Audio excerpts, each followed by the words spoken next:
Téléspectateurs, nous sommes encore ce matin devant vous pour vous présenter notre grande émission qui vous édifie et qui vous redonne encore la vie, parce que la parole de Dieu donne la vie. Vous qui nous suivez, je crois que même cet après-midi, le Seigneur qui nous a envoyés dans cette émission au travers son serviteur, il va vous faire du bien. Il va vous donner des réponses à vos questions et il va faire en sorte que votre dimension spirituelle croisse. Voilà pourquoi nous sommes là. Je suis en train de présenter toujours le bishop Kalombo Joseph, qui est avec moi ici présent. C'est lui qui anime cette émission, qui va vous bénir encore une fois de plus. Karibu papa. Merci beaucoup mon frère. Merci. Nous bénissons le Seigneur Tunabariki Bwana pour ce temps ici. juu ya hii wakati. Lui qui nous donne le souffle de vie toutefois. Yeye anatupatia pumzi ya uzima mara na mara. Et aussi nous bénissons également le Seigneur pour l'homme de Dieu, le docteur Léonard Mathieu Lambalamba et maman Anto. Bariki tena Mungu wetu juu ya mwalimu mkuu Dr. Léonard Mathieu Lambalamba na mama Anto Antoine. Et sans toutefois oublier aussi mon épouse qui est à la maison.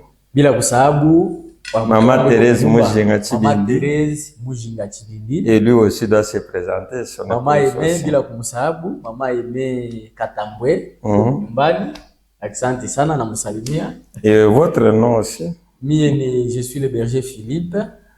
Je suis là avec et comme nous avons l'habitude, avant de commencer notre enseignement, notre prédication, nous passons d'abord à la prière. Sawa zoezi, mbele ya kuanza mafundisho yetu, mahubiri yetu, tunaombaka mbele. Voilà pourquoi nous allons prier. Seigneur Dieu de grâce, nous te bénissons pour ce programme et nous croyons que tout ce qui sera dit ici aura des effets positifs sur la vie de tous ceux qui vont nous suivre. Voilà pourquoi nous implorons que le Saint-Esprit touche tout un chacun de nous afin que la journée d'aujourd'hui ne passe inaperçue et que ta main puissante touche tout celui qui suivra cette émission avec cœur. Dans le nom puissant et précieux de Jésus, nous avons ainsi prié. Amen. Amen. Amen. La fois passée, nous avons eu 14 appels. Mara iliyopita tulipata watu 14 pale walituita. Et il y a eu des messages. Na kulikuwa message mbili. Mais il y a un frère qui habite à Katuba ici, à Lumwashi. Na kunakuwa ndugu moya iko anakaa kule Katuba. Lui m'a fait un audio. Yeye alifanya audio. Et ne comprenait pas notre émission ici, Yesu ni Bwana. Akuanza kuelewa hii emission yetu Yesu ni Bwana. Et ça veut dire quoi? Ça fait quoi? Inamaanisha nini na inafanya nini? Dans notre émission ici, et ça fait, vous nous suivez frère maintenant, soyez attentifs.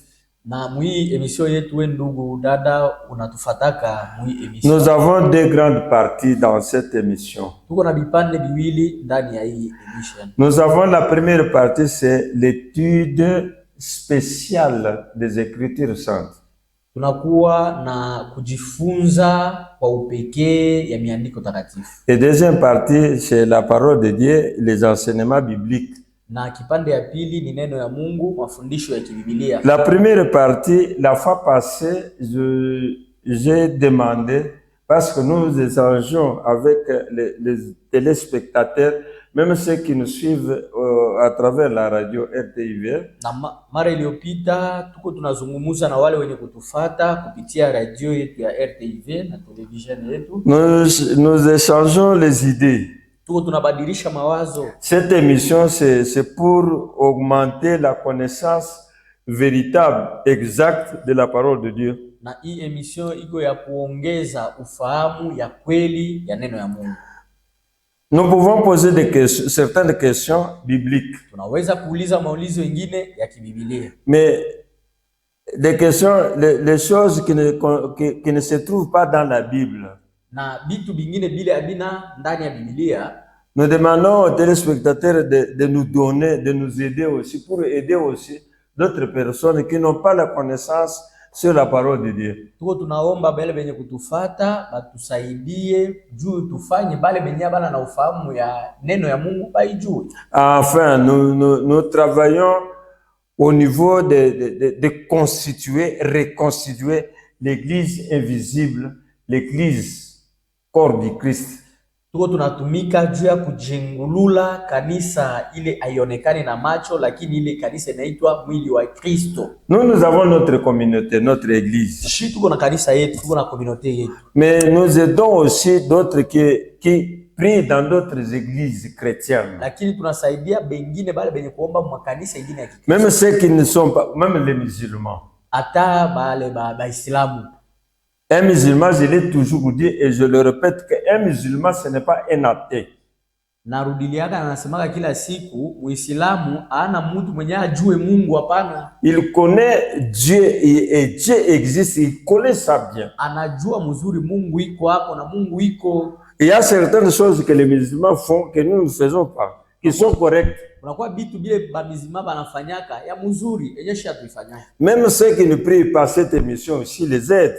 Ata bale abaombake hii Michel inabasaidia pia. Alors la première partie Sasa kipande ya kwanza de notre message ya ujumbe yetu ou bien de notre émission, wala ya emission yetu, j'avais demandé la fois ou bien les fois passées, j'avais demandé le nom de mages qui étaient allés voir Jésus. Mara iliyopita naliulizaka majina ya majusi wale waliendaka kuonana kumuona Yesu. Nous avions eu des appels, on nous donnait des noms. Et on manquait seulement un nom. J'ai compris que les gens connaissent la Bible, mais en partie. Bali tupatiaka jina moya, lakini kaelewa kusema batu banawea Biblia mengambo moya, kipande moja tu. Alors, nous avons déjà répondu à ça. Ile tulishaka ijibia. Et j'avais posé aussi une autre question de connaître. Les mages étaient allés donner les offrandes, les sacrifices à Jésus pour l'adorer. Bamajusi ya kusema bamajusi baliendaka kupeleka ile zawadi juu ya kuabudu Yesu. Joseph et Marie, comment ils les avaient utilisés? Yusufu na Maria balitumikishaka na nous avons déjà répondu. Tulishaka ijibia. Maintenant, les deux dernières émissions. Sasa hii emission mbili ya mwisho. Nous avons demandé quel est le nom du père de Caïn dans la Bible. Uliza ndani ya Biblia jina ya baba yake na Kaina. Ça c'est la première partie que nous voulons aujourd'hui décortiquer. Ile ni kipande ya kwanza ile tunapenda tufunule leo. Moi j'ai lu beaucoup de livres. Mimi nasoma vitabu ya mingi sana. J'avais trouvé dans les livres ou bien la brochure intitulée La semence du serpent. Nalipataka mwile kitabu banaandika mbegu ya nyoka. Alors on dit que Caïn est la semence du serpent. Mwile kitabu banasema Kaini ni mbegu ya nyoka. Dans la même brochure, mwile kitabu moya moya, on dit que il y avait un chaînon manquant. Banasema tena kulikuwa mtu mwana anaita chaînon manquant. Donc chaînon manquant, c'est un animal qui était entre le singe et l'homme. Ni ile nyama ilikuwa katikati ya makaku na mutu. Donc lui était proche de l'homme. Banasema alikuwa karibu kufanana na mutu kabisa. Il s'était accouplé avec Ève na le matin na awa asubuhi. Et le soir, Ève est allée montrer cette pratique à son mari qui est Adam. Na awa akaenda kuonesha bwana yake Adamu vile balifanya na ule chaînon manquant. Maintenant, quand Ève a conçu, elle a mis au monde les jumeaux. Na kufatana na ile kitabu inasema wakati awa alizala akazala bamapasa. Maintenant, ma question était focalisée sur le nom du père de Caïn. De qui Caïn est-il fils? Sasa ulizo yangu ikakuya mkujiuliza kusema Kaini alikuwa mtoto wa nani? Aujourd'hui, je vais répondre à ça. Na leo nitajibu kwa ile ulizo. Avant de citer sur ce point, mbele ya kufika kumwisho ile nukta, Caïn, la semence du serpent, c'est-à-dire son père, c'est le serpent. Bale banasema kama Kaina ni mbegu ya nyoka, ni kusema baba wa Kaine ni nyoka.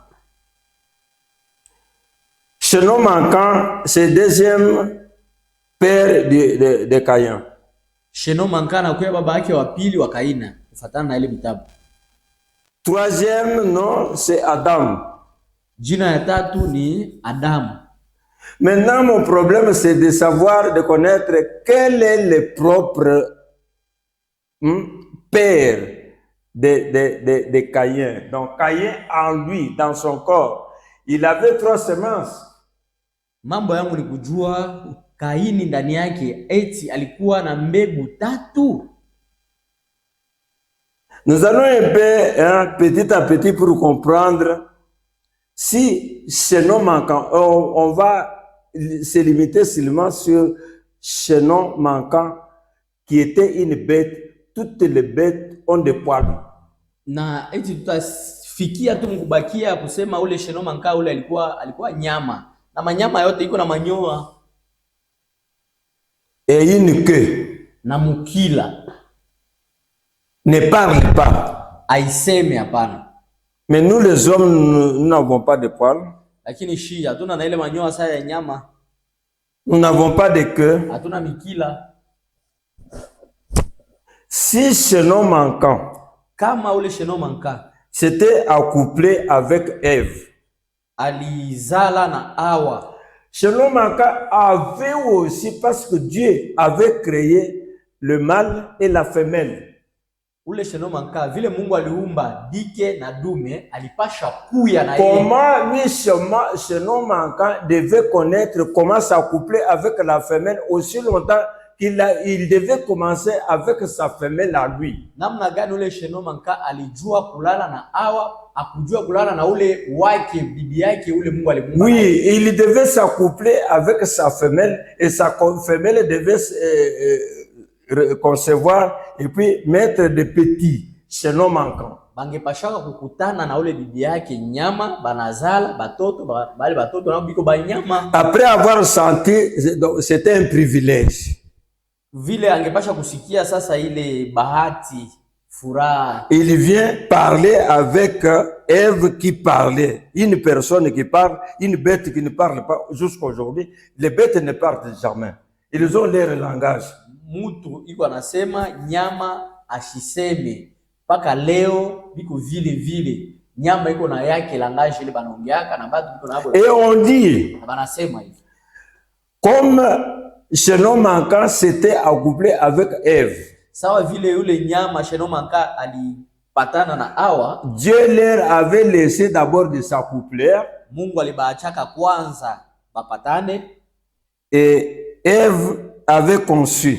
Na Hawa akachukua mimba. Par après, c'est Dieu qui viendra tuer le Chenon manquant et brûler son squelette. Na kisha vile ile kitabu inasema Mungu akakuya akachoma ule nyama alizala na Hawa na. Mais sa femelle était restée où? Sasa ule mwanamke dike ya ule Chenon manquant alibakilia wapi? Ndio ulizo tuko tunauliza. Tubale biko wanasema mambo mwikale ka kitabu. Ça, on passe un peu melimolo. Pale tunabichanga. Nous étudions profondément la parole de Dieu. Tuko tunaingia uketo, tunajifunza uketo ya neno ya Mungu. Si c'est le serpent, kama ni nyoka, le serpent devait être son père.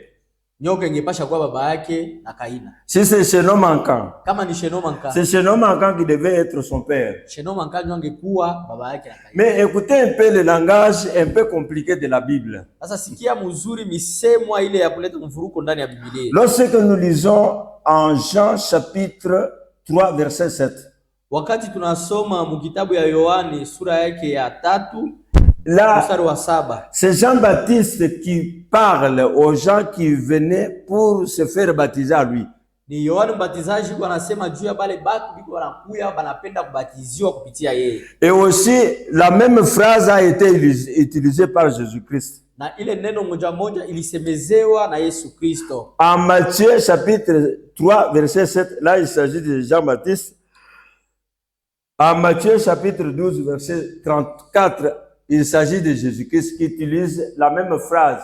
Vous êtes vous êtes la race de vipères.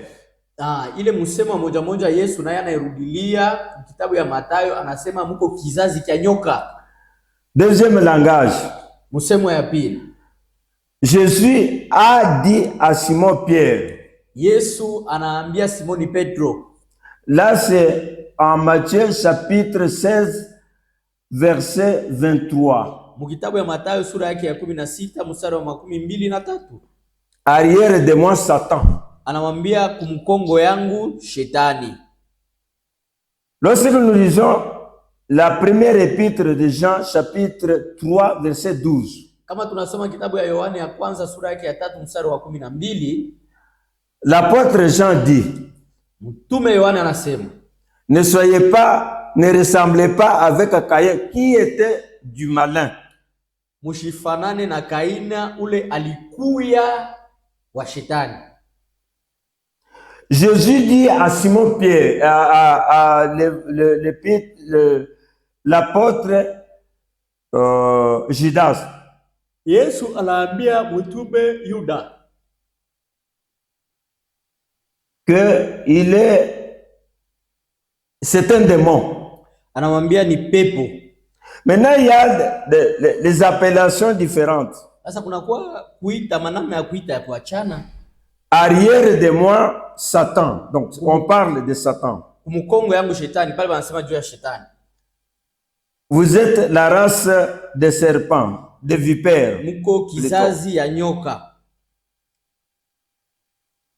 Aussi l'apôtre Paul dit aux magiciens Éliman, au chapitre, donc Actes des Apôtres chapitre 13 verset 10, que vous êtes fils du diable.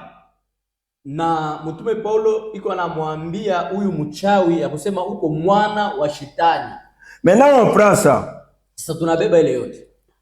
Le diable, shetani, race de vipère, ya nyoka. Malin dont on parle ici, c'est le diable toujours. Jésus dit à Judas, Yesu anambia Yuda, tu es un démon. Uko demona. C'est-à-dire que kusema, ni la vipère, wala ile nyoka, le malin, le diable, wala mjanja shetani, le démon, demona. Donc réfléchissons un peu ensemble. Est-ce que les démons étaient allés s'accoupler avec la mère de l'apôtre Pierre pour engendrer Pierre? Donc le diable était allé s'accoupler avec la mère de l'apôtre Judas? Est-ce que c'est le diable qui était allé s'accoupler avec la mère de ce magicien Éliman? Bon, pour trouver engendrer donc ces êtres comme nous. Kama tunapenda kuingia ndani ya matafsiri, tutajiuliza kusema eti ni shetani ndio aliendaka kuzala na mama yake na Petro, wala shetani alizalaka na mama yake na huyu mchawi. Kufatana na hii matafsiri tunamiletea yote pale, biko banasema juu ya nyoka, mtoto wa nyoka, kizazi ya nyoka, shetani mjanja. Est-ce que ni shetani ndio alikuwa anazala nabo wala nyoka alizalaka nabo? Si vous ne comprenez pas ce que nous sommes en train de faire, kama amuelewe hiki tuko tunafanya. La Bible dit, Biblia inasema, mon peuple meurt.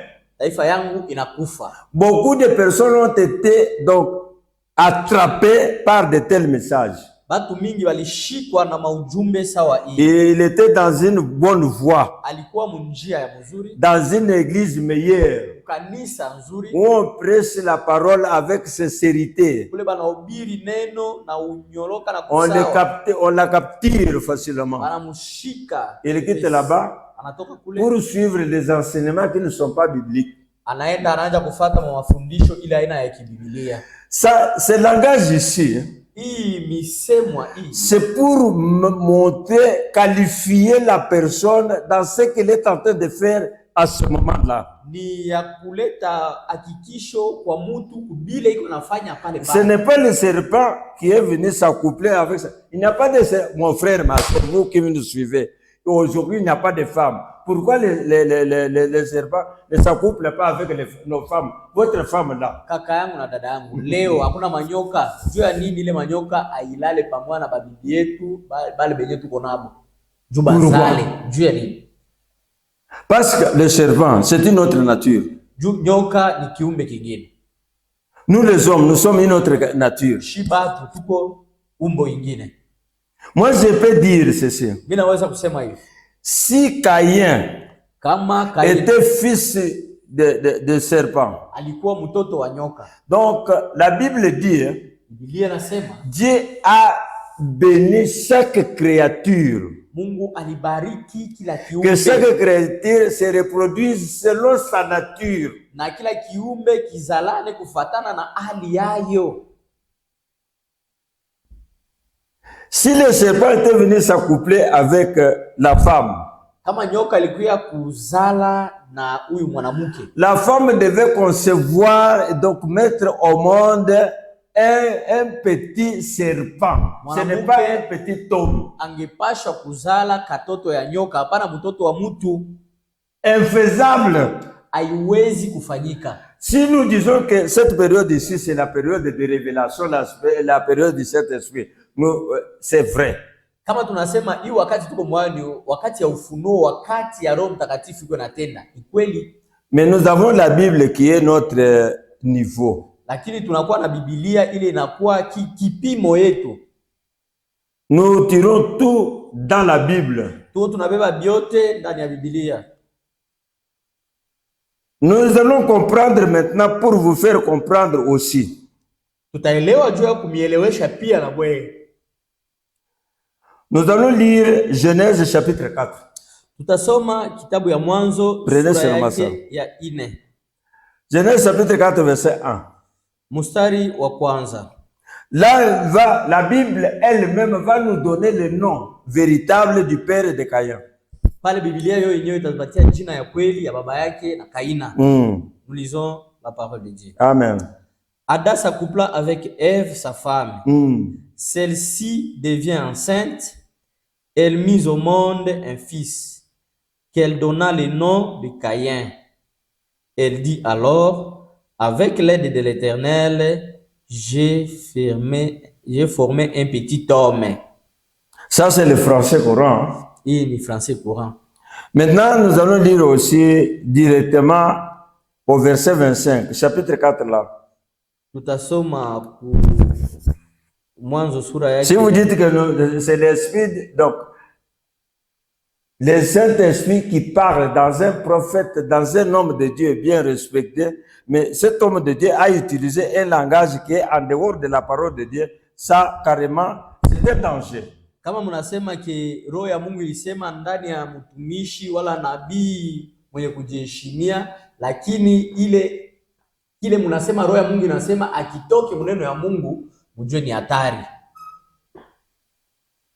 Genèse chapitre 4. Ici on peut reprendre Louis II. Mustari, le verset 20. Chapitre 4 verset 1. Verset 1. Nous lisons la parole de Dieu. Louis II. Louis II. Adam connut Ève sa femme. Adam connut Ève sa femme. Adam akajua bibi yake. Je vous remets dans la Bible. Niko namirudisha ndani ya Biblia.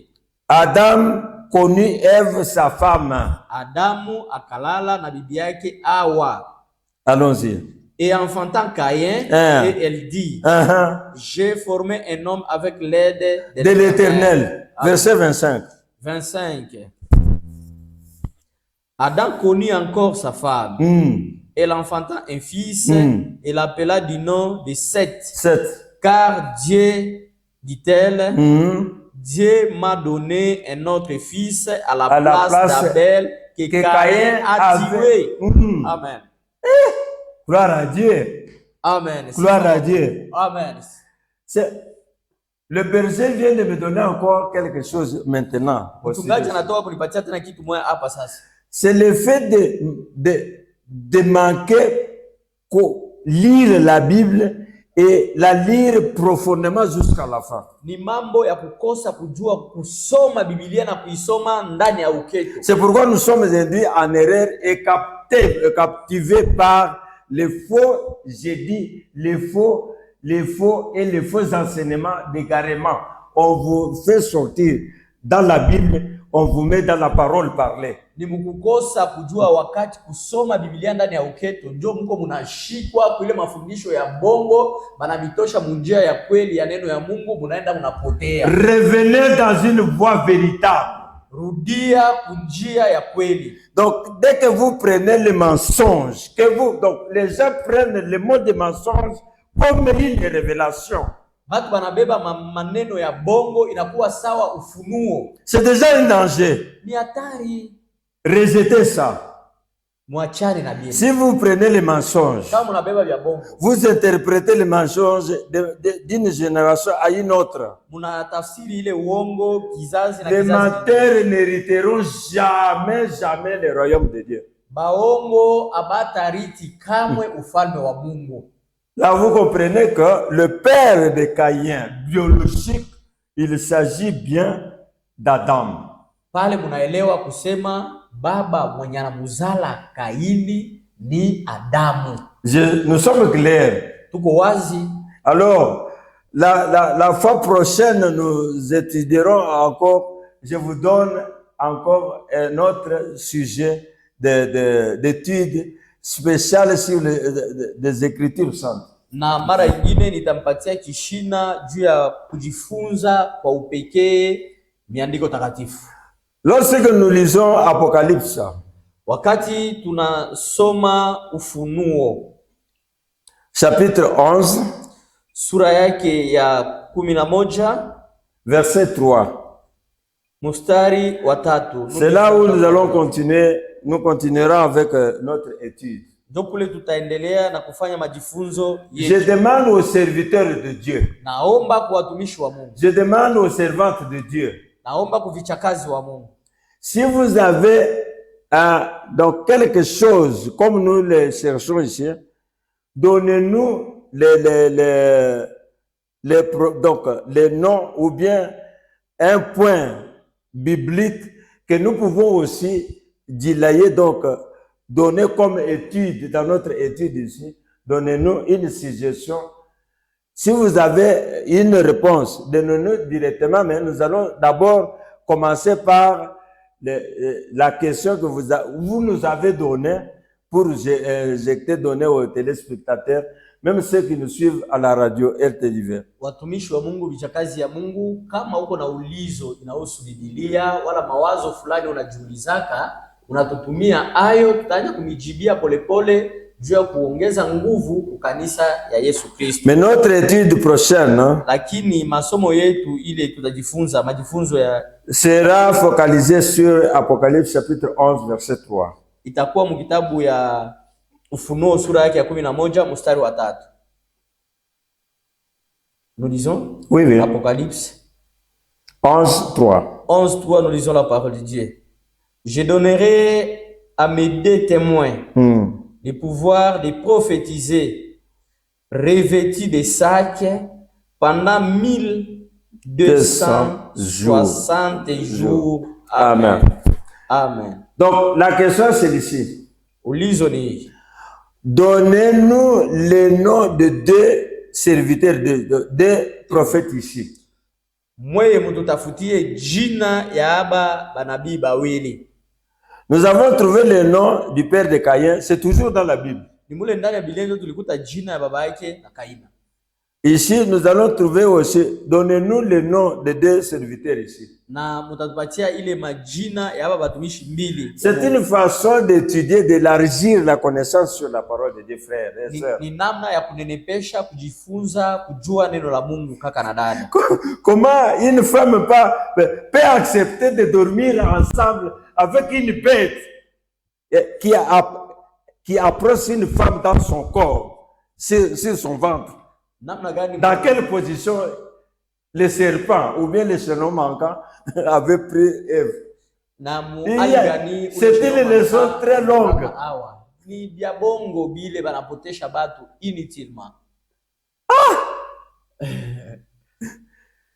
Même dans le système actuel, chez les médecins, hata mu mambo ya leo kufatana na waganga. Et il y a un système là qu'on appelle, si j'ai une bonne mémoire, on met la semence de l'homme et l'ovule d'une femme.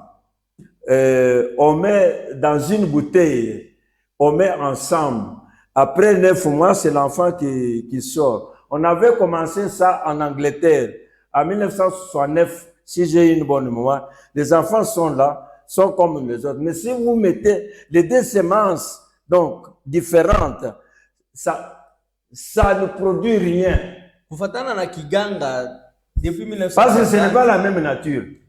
Balikuwa banachanga mbegu ya mama na ya baba, banaiweka pamoja, kisha miezi 9 inatosha, inazala batoto na wale batoto biko hapo. Lakini kama munachanga mbegu ya mutu na nyama, haiwezi kuzalana mpaka leo. Si ça fait comme ça, kama inafanya vile, donc la parole de Dieu est annulée. Neno ya Mungu inazimika.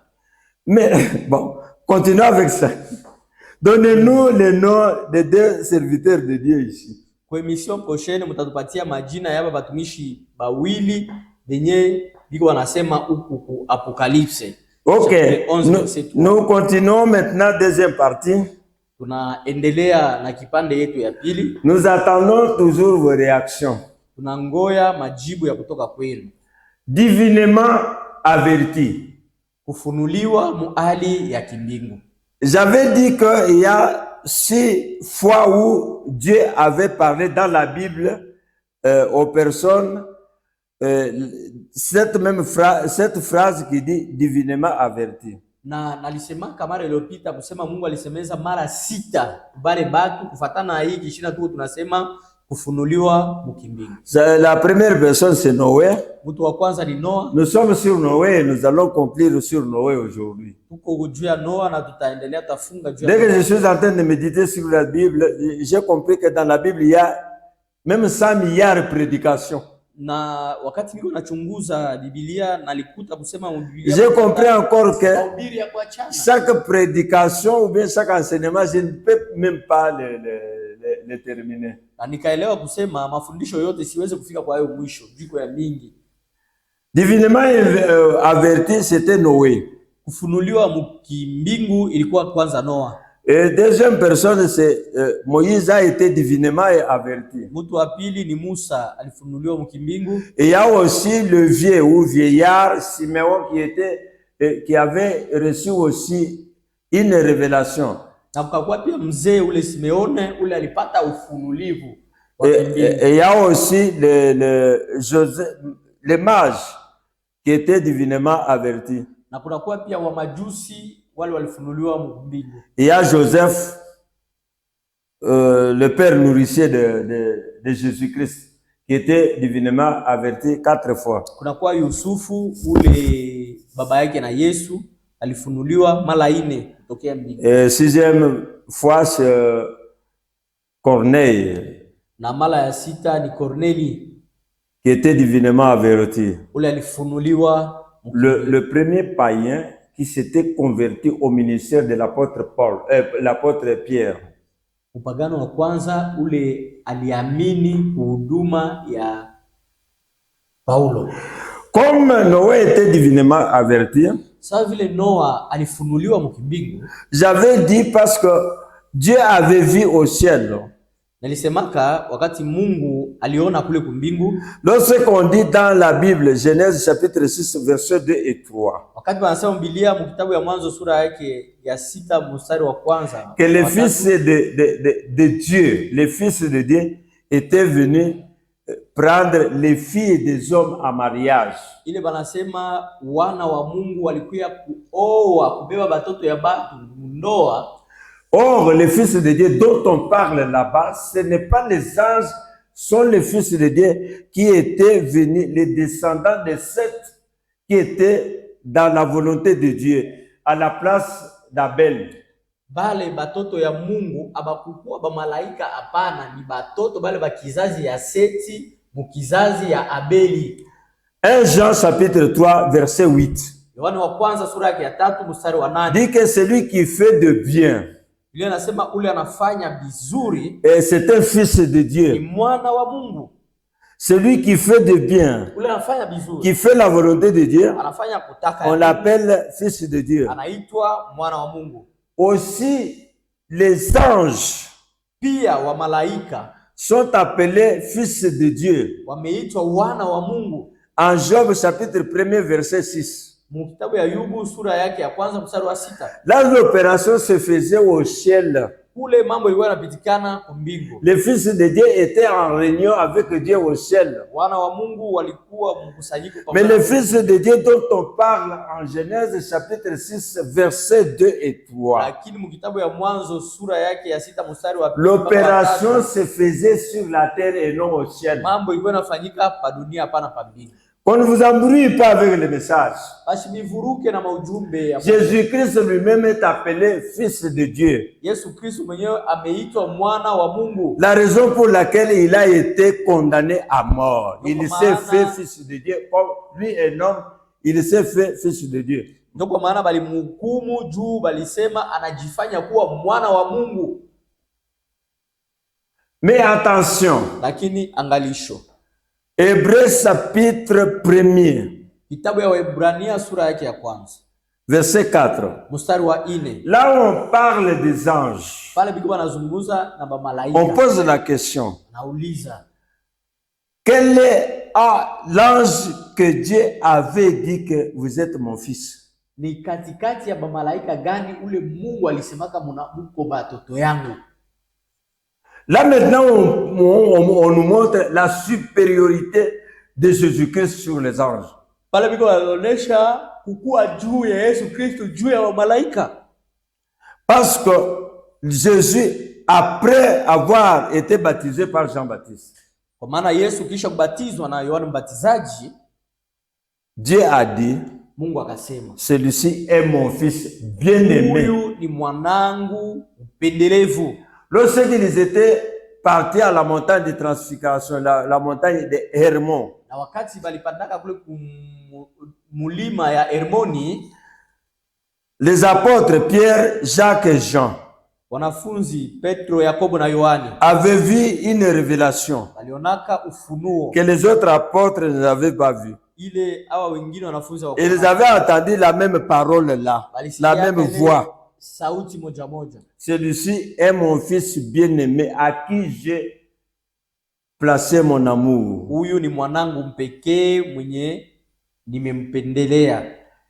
Il y a dans notre Bible le titre à cette place-là, on dit que Jésus-Christ est supérieur aux anges. Na kuna kwa Biblia nyingine banaandika mule mkichwa mkishina kusema Yesu anakuwa juu ya malaika. C'est un peu ça. Jovil. Donc, les problèmes ne se trouvent pas sur les anges. Mambo haina kwa malaika hapana. Les anges qui avaient porté le corps humain. Kwa malaika bali balivalaka mwili. Je dis et je répète. Narudilia tena. Dieu ne permet pas ça. Mungu haruhusu ile. Si les anges viennent comme avec les corps comme les corps nos corps ici. Kama malaika banakuya na mwili sai mwili yetu. C'est pour faciliter le dialogue entre eux et les hommes. Ni juu ya kufasiria ils viennent avec les habits. C'est pour faire faciliter le message qu'ils ont apporté de Dieu aux hommes. Juu ya kusaidia ile ujumbe balitoka nao kwa Mungu batie batu hayo. Et là, pour que les hommes puissent les accepter et les accueillir. Na pale ni kusudi mtu amuitike na ampokee. C'est dans le cas d'Abraham qui avait reçu 3 anges. Kwa mfano Ibrahimu alipokea malaika. Le cas de Lot qui avait reçu 2 anges. Mambo ya Loti alipokea malaika bawili. C'est le cas de Marie qui avait reçu l'ange Gabriel. Mambo ya Maria alipokea malaika Gabrieli. Et Joseph, lui, c'était un songe. Na Yusufu yeye ilikuwa mundoto. Là, c'est spirituel, on ne peut pas entrer là-bas. Ile mukiro hatutaingia hapo. Mais lakini si la Bible parle des anges qui s'étaient accouplés avec les filles des hommes, hein? Na kama Biblia inasema juu malaika walipatanaka na batoto ya batu, j'avais dit que Dieu ne veut pas le mélange. Na litokea kumiambia kusema Mungu apendake kumuchanga wala bya kuchanga. C'est ainsi qu'Abraham, pour chercher la femme, de son fils Isaac, il avait envoyé son serviteur chez eux, qui est respecté quand même de marcher dans la volonté de Dieu. Njo kule Ibrahimu alikatalaka mtoto yake abebe mwanamke wote wote, lakini akamtuma ende kule balitokeaka juu apate mwanamke. Et c'est la même chose, Isaac, il avait envoyé son fils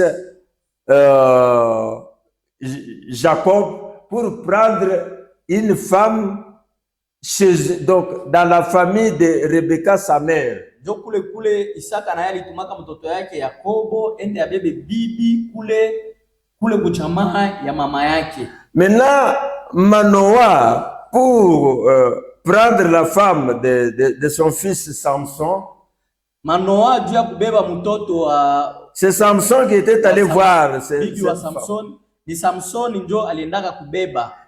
Alors, quand il est venu leur donner le rapport, papa, maman, j'ai vu une fille chez les Philistins.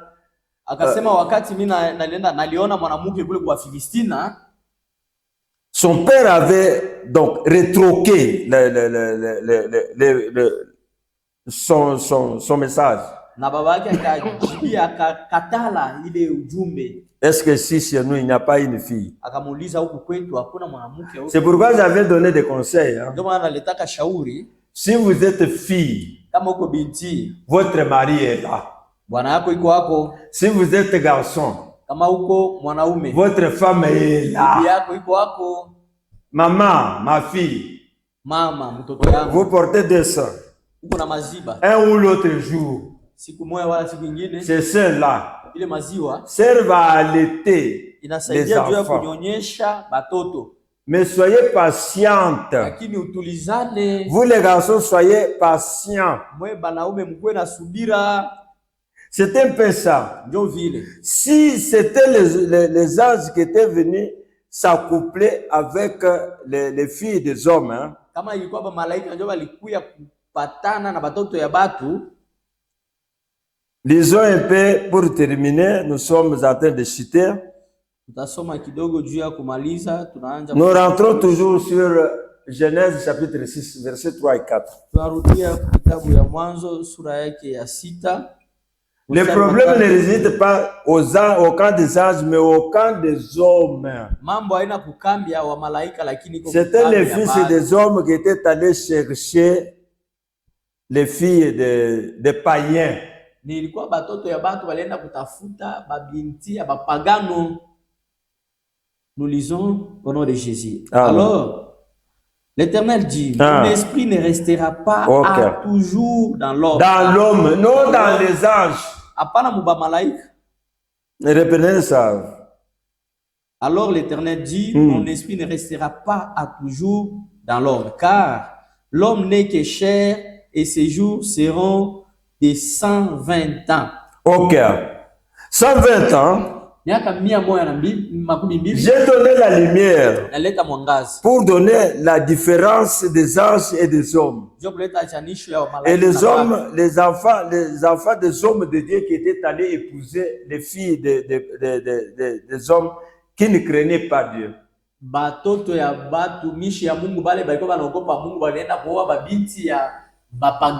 Ces garçons-là ont été animés par le Saint-Esprit.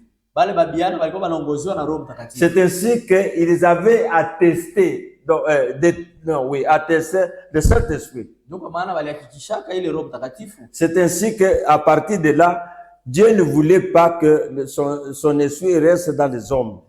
D'une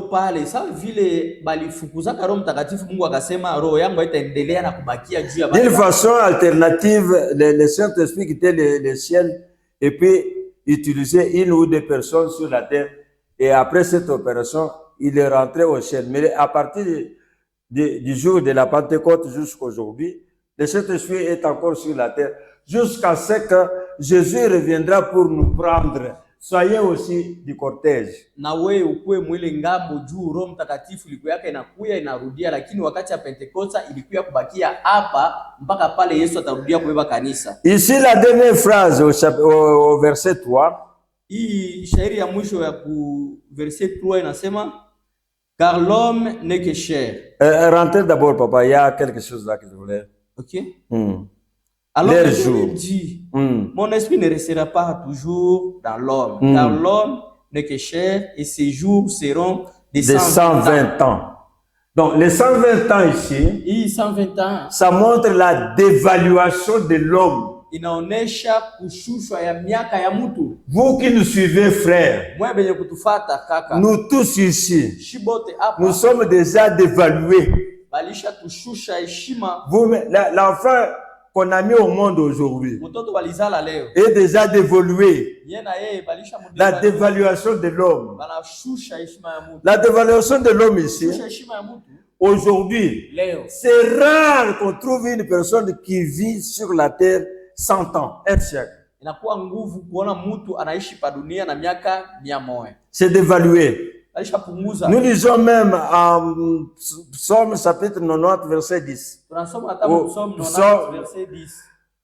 90e psaume, 10e couplet. Là, la Bible dit, Pale Biblia inasema les jours des hommes masiku ya watu commencent par 70, 80, 90 ans. inaanza kuma miaka 17, 18. Lui-même, Noé, Noa yeye mwenyewe avait vécu donc à l'an 480 ans. alifanyaka miaka 1400. 480 ans, c'est le moment où la parole de Dieu est venue pour l'avertir. Ndio pale kwenye neno ya Mungu ilikuwa kumkumbusha, kumfungulia. Avec 120 ans, Na miaka 112 plus 120 ans, c'est-à-dire il a eu 600 ans. alienezaka miaka 600 Après le déluge, kiisha ile musiba. la Bible dit que Noé avait vécu 350 ans. Biblia inasema Noa akaishi tena miaka 35 Et tous les jours de Noé sur la terre, na miaka yote ya Noa pa dunia c'est 950 ans. inakuwa miaka 1000. Entre l'arche de Noé Chombo ya Noa représente aujourd'hui l'église de Jésus-Christ. inaonekanisha kanisa Yesu Kristo. Donc je vous invite maintenant d'entrer. Na kualika leo Vous avez suivi ce message. unafuata hii ujumbe. Acceptez Jésus-Christ pour trouver le passeport, l'accès d'entrer dans l'arche. Itika Yesu Kristo juu upate namna ya kuingia mule. Si Noé était divinement averti, Kama Noa alifunuliwa kumbili, les membres de l'église que nous sommes aujourd'hui, wanamemba wa kanisa wenye tunakuya leo, nous sommes déjà avertis que l'un ou l'autre jour, les déluges devaient tomber sur la terre, mais l'un ou l'autre jour, Jésus-Christ reviendra pour l'enlèvement de l'église. balisha tuambia kusema siku moja wala ingine Yesu Kristo atarudia juu ya kuchugua kanisa. Si vous n'avez pas d'église, Kama hauna na kanisa, si vous avez une église chrétienne proche, kama uko na kanisa ya Kikristo ya je vous kweli, invite d'entrer là-bas. ingia pa. Si vous n'avez pas d'église, Kama hauna na kanisa, nous prions dans l'église, la communauté de Centre Inter vient se voir. shie tuko huku kukuja uone kama MC, Entrez là-bas. ingia kule kuko Si makanisa. vous ne connaissez pas l'endroit où se trouvent nos bergeries, que nous appelons bergeries, ce sont des paroisses. Kama ujue kule ile makanisa yetu inakuya tunaita mabeli. La raison pour laquelle nous donnons nos contacts. Ndio kwa maana tuko Les numéros tunaleta manamba yetu ya simu. Chez moi, c'est 097 Wangu ni 097 224 224 96 96 94. 94. Lui va donner son numéro. Yangu ni 097 86 084 54. Ok, appelez-nous. Mtatuita, Nous allons vous orienter. Si vous avez un cas particulier, kama kuna mambo ya upekee, nous allons toujours intervenir avec la prière. tutakuya tu na maombi na Mungu atakusaidia. Mais donnez-nous, ça c'est le devoir d'aujourd'hui. Hii ni devoir ya leo. Donnez-nous, demandez à Dieu. Muombe, muulize Mungu. Donnez le nom de deux messieurs ici en Apocalypse, des prophètes ici.